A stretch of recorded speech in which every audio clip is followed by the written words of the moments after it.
Judge Andrew Napolitano for judging freedom.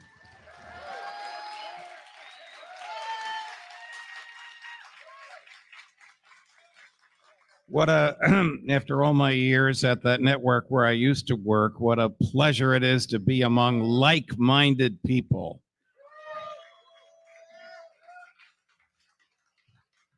I was walking into a theater in New York City and I saw some lady across the street waving and waving, and she ran across the street and I knew I was in her crosshairs, and she said, Judge Napolitano, I heard you were dead. I looked at her, I said, Madam, I'm sorry to disappoint you. I don't think any of you will be disappointed at the end of today. Isn't Scott Ritter a genuine American hero?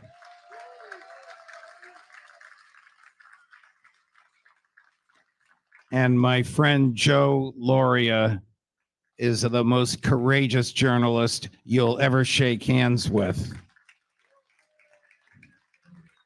And my new friend, Roger Waters, who watches my show every day. God bless you, Roger. I've been a fan of yours since I was a lot younger than I am now. So when we are discussing the freedom of speech in law school, we often ask this question. The First Amendment reads in part, Congress shall make no law abridging the freedom of speech. And I would say to the students, well, what would happen if the states ratified an amendment repealing the First Amendment? Would we still have the freedom of speech? Now, if you're a big government type who believes that freedom comes from the government, then the answer to that question is no. But if you recognize that freedom comes from our humanity, a gift from God who created us, then it doesn't matter if we have the First Amendment. We will always have the freedom of speech. This is at least the theory of the Constitution and the Declaration of Independence, that your right to live, your right to think as you wish, to say what you think, to read what you want, to gather whatever information you want, to defend yourself against the government if it's taken over by tyrants, and your right to be left alone. These are rights that come from our humanity, whether the government is willing to recognize them or not.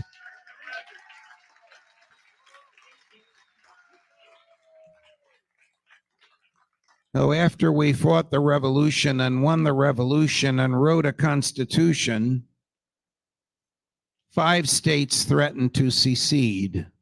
Isn't that interesting? The framers believed in the right of the states to secede, and they threatened to leave unless a Bill of Rights was added to the Constitution. And the Congress picked the same guy to write to the Bill of Rights who had written the Constitution, Little Jimmy Madison. Now, they call him Little because he was 4'8". So I hope when I go to heaven, I get to stand next to Little Jimmy, because I'll look like Shaquille O'Neal by comparison. When Little Jimmy wrote the First Amendment, he insisted that the word "the" be in there. Hear me out. Congress shall make no law abridging the freedom of speech, recognizing its pre-existence before the government.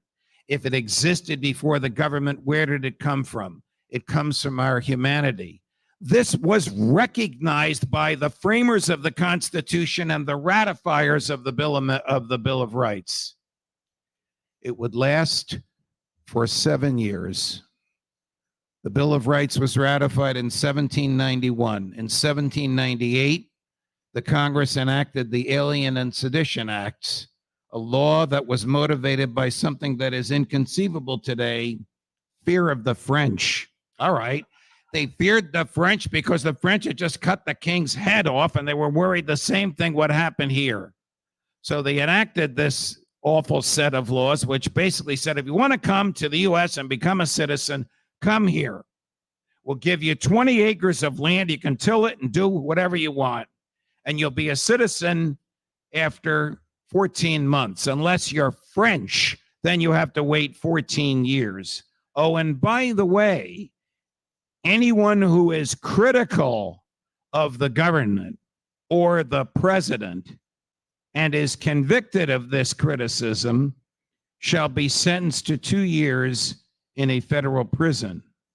So the same generation, and in some cases the same human beings who had just written Congress shall make no law abridging the freedom of speech, enacted legislation that abridged the freedom of speech and punished its exercise in order to preserve the government from too much criticism. The statute prohibited criticism of the president, the Congress, and the government. Note what's missing: the vice president. The vice president was Thomas Jefferson. He and John Adams, the president, didn't speak. Well, remember how you became president and vice president in those days. Everybody ran for president. Whoever finished first became the president. Whoever finished second became the vice president. Could you imagine that today? Could you imagine Hillary Clinton as Donald Trump's vice president? Hillary, get me a Diet Coke.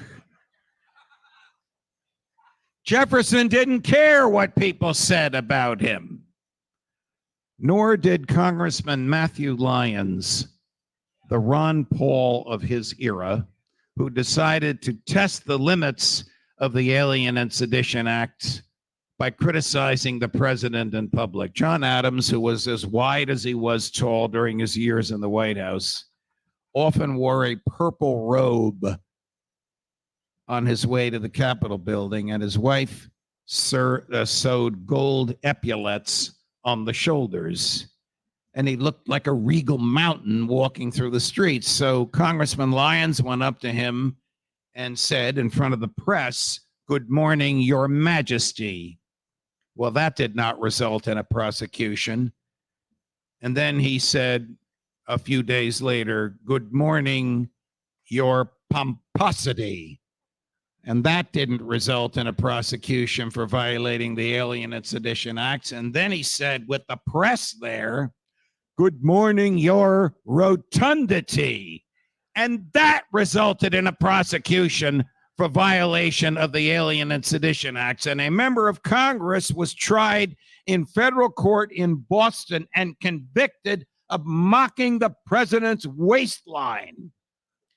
And for that, he was sentenced to 2 years in a federal prison. And then he did something in jail, which, if you are from New Orleans, Chicago, Boston, or Hudson County, New Jersey, you are familiar with. He ran for re-election from his jail cell, and he won.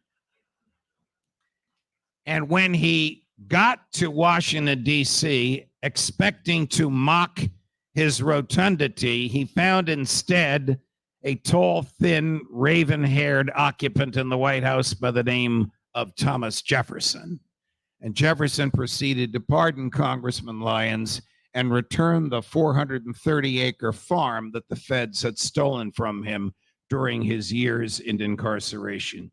You can see what the government thinks of the First Amendment. This would continue on and on and on. In the Civil War, Abraham Lincoln, forgive me for using bad language, Abraham Lincoln suspended the writ of habeas corpus. That's your right to be brought before a judge after you've been incarcerated. And then he arrested 3,000 journalists in the North for being critical of his war effort. He claimed that he received emergency powers from the Constitution. After he had died, the Supreme Court, 5 of whose members he appointed, ruled unanimously, there are no emergency powers in the Constitution. You can say whatever you want in wartime or in peacetime. Woodrow Wilson, during World War I, he is the former constitutional law professor at my alma mater, Princeton University. He is the former president of Princeton. He is the former governor of New Jersey. arrested Princeton students who stood in front of a draft office in Washington, D.C., and read subversive materials aloud, and he arrested them because he felt it was interfering with the draft. What were the subversive materials that the Princeton students read? The Declaration of Independence.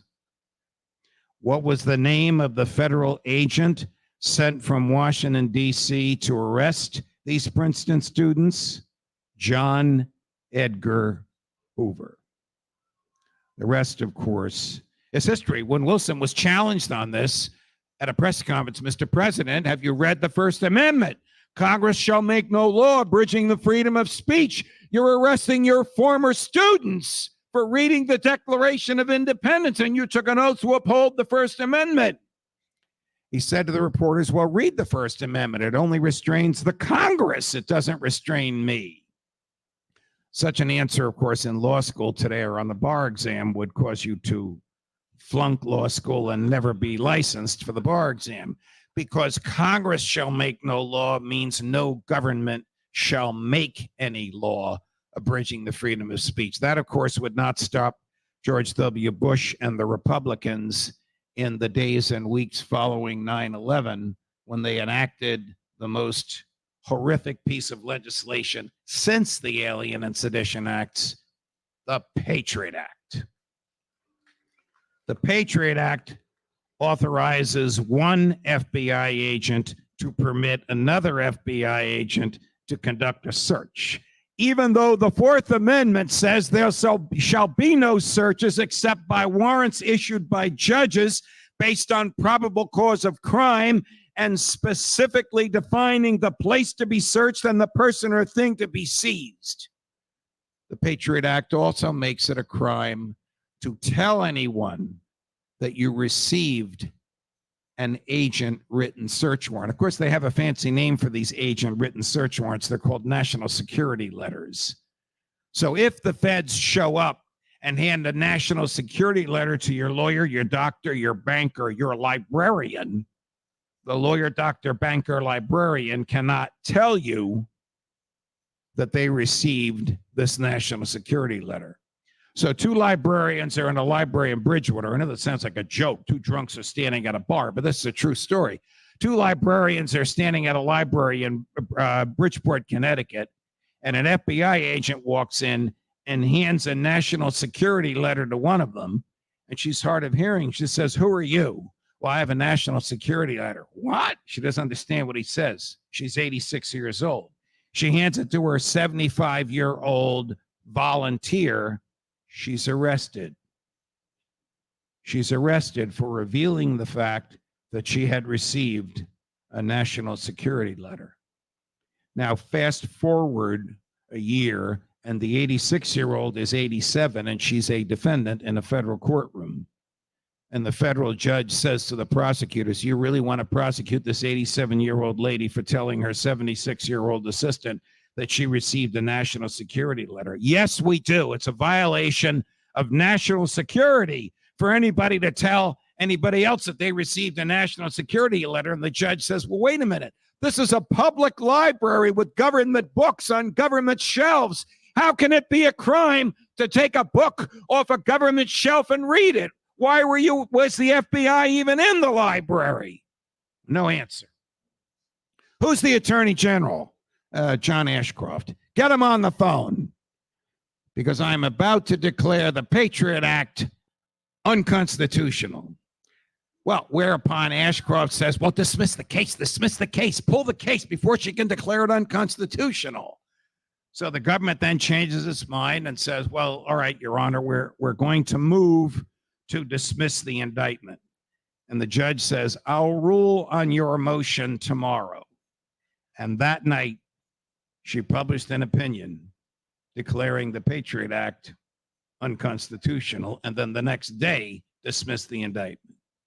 This has happened 5 times throughout the country. And whenever it happens, the government will not appeal it for fear that a higher court will sustain the invalidation of that portion of the Patriot Act which interferes with free speech.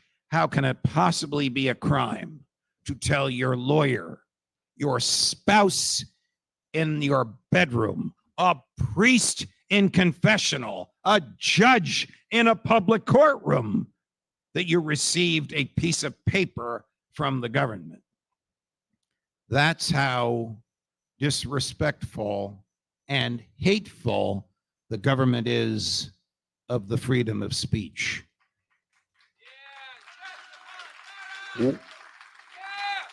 Why does the government fear the freedom of speech?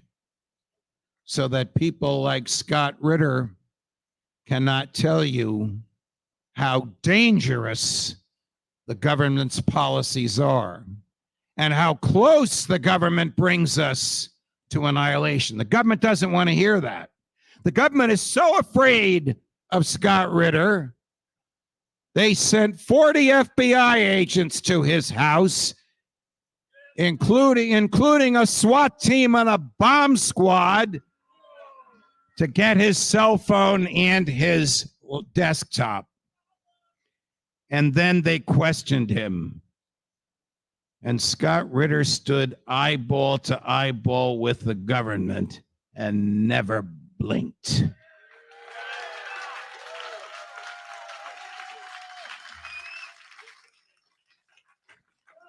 The government does this when it wants to chill the freedom of speech, when it wants to cause people who criticize the government to look over their shoulders before they speak. Because not everybody who criticizes the government, well, not everybody who criticizes the government is as big as Scott Ritter, but not everybody who criticizes the government is as courageous as Scott Ritter. So the freedom of speech, if you want peace, speak about it. If you want peace, challenge the government. If you want peace, shake your fist in the tyrant's face.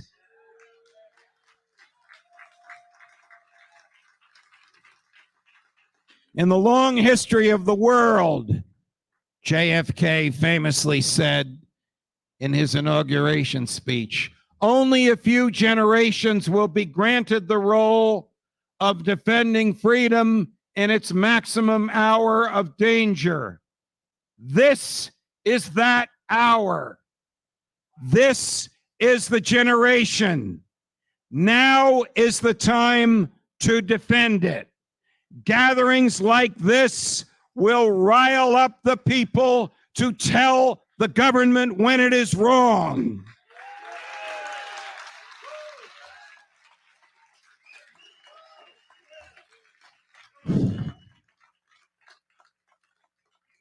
Our freedoms come from our humanity. Whether you believe, listen, I'm an old-fashioned pre-Vatican II Francis skeptic, Latin Mass attending Roman Catholic, but you don't have to be that. You don't even have to recognize the existence of God. You know that we are the highest and best rational beings on the planet.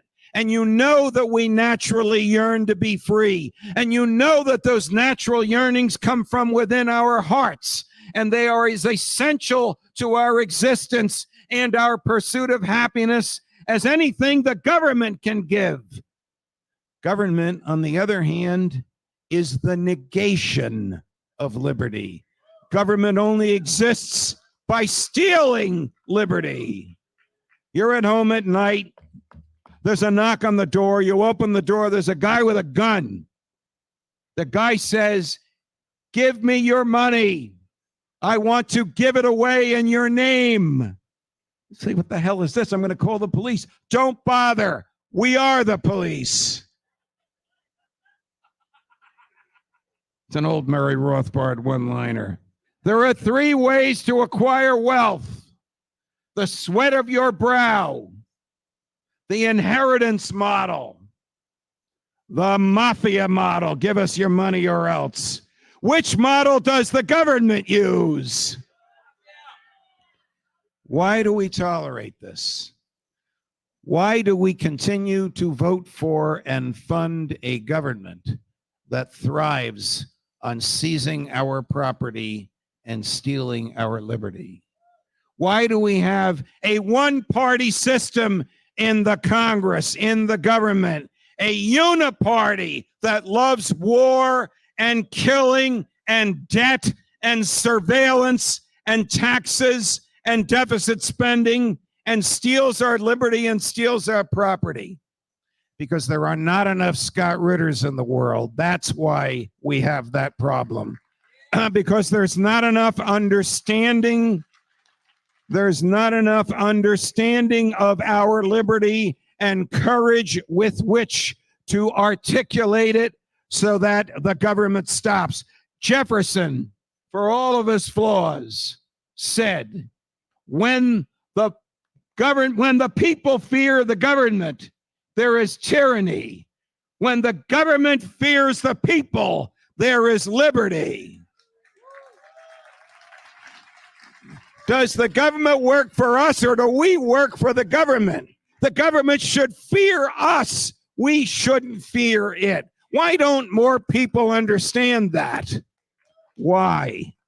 Because the government has seduced 2/3 of the population into receiving wealth transfers from it and believing that they can't exist without it. It is time for us to recognize that the individual has primacy over the government. I've been around for a long time. I've been doing this for 50 years, arguing for the primacy of the individual over the state, arguing for peace over war, arguing for a government that does nothing more than defend our individual liberties.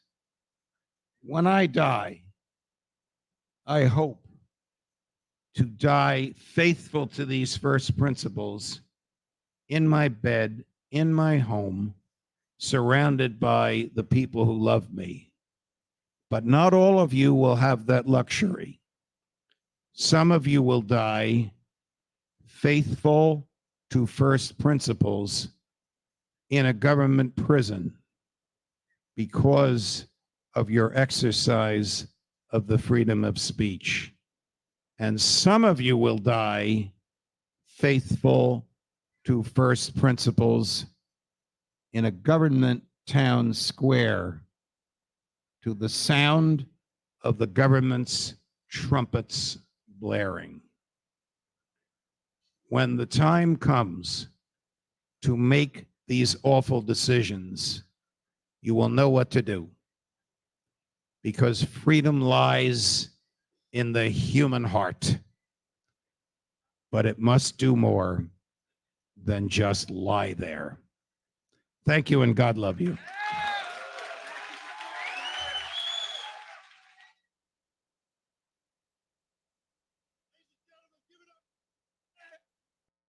Oh.